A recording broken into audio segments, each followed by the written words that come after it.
షాలేం రాజు గారు మాట్లాడుతున్నటువంటి మాటలపై ఈరోజు విచ్చలవిడిగా ప్రచారం చేస్తున్నారు గానీ, అసలు ఆయన మాటల వల్ల ఈ దేశానికి జరిగినటువంటి అన్యాయం ఏమీ లేదు. మీరు వాటిపైన కాదు మాట్లాడాల్సింది. ఈ టీవీ న్యూస్ ఛానల్ ఏవైతే ఉన్నాయో వాటికి చెప్తున్నాను. రాజ్ టీవీ కానీ, బిగ్ టీవీ కానీ, హెచ్ఎం టీవీ కానీ, సుమన్ టీవీ కానీ, టీవీ5 కానీ మల్లెపూల కోసం కాదండి మీరు ప్రచారం చేయవలసింది. ఈరోజు దేశంలో ఎన్నో అన్యాయాలు జరుగుతున్నాయి. వాటి మీద మీరు లైవ్ టెలికాస్ట్లు పెట్టి డిబేట్లు చేయండి. దేశంలో ఎంతోమంది యువత పాడైపోతుంది. దేశంలో యువతకు ఉద్యోగాలు లేవు, దానిపైన డిబేట్లు చేయండి. ఈ రాష్ట్రంలో యువతకు ఉద్యోగాలు లేవు, దానిపైన డిబేట్లు చేయండి.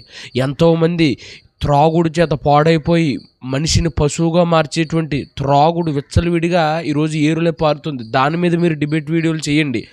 ఈరోజు రాజకీయ నాయకులు కోటాను కోట్ల రూపాయలు మింగేస్తున్నారు. వాటిపైన మీరు డిబేట్ వీడియోలు చేయండి. అంతేగాని పనికిరాని మల్లెపూల కోసం మీరు డిబేట్లు చేసి ప్రజలందరినీ దారి మళ్ళిస్తున్నారు. ప్రజలారా ఇవన్నీ కూడా గమనించండి. ఇవన్నీ కూడా ఏంటంటే మతాల మధ్య చిచ్చు పెట్టడానికి ఈ టీవీ న్యూస్ ఛానల్ వ్యూస్ కోసం పన్నటువంటి పన్నాగాలే కానీ మరొకటి కాదు. దయచేసి ఈ విషయాన్ని అందరికీ షేర్ చేయండి.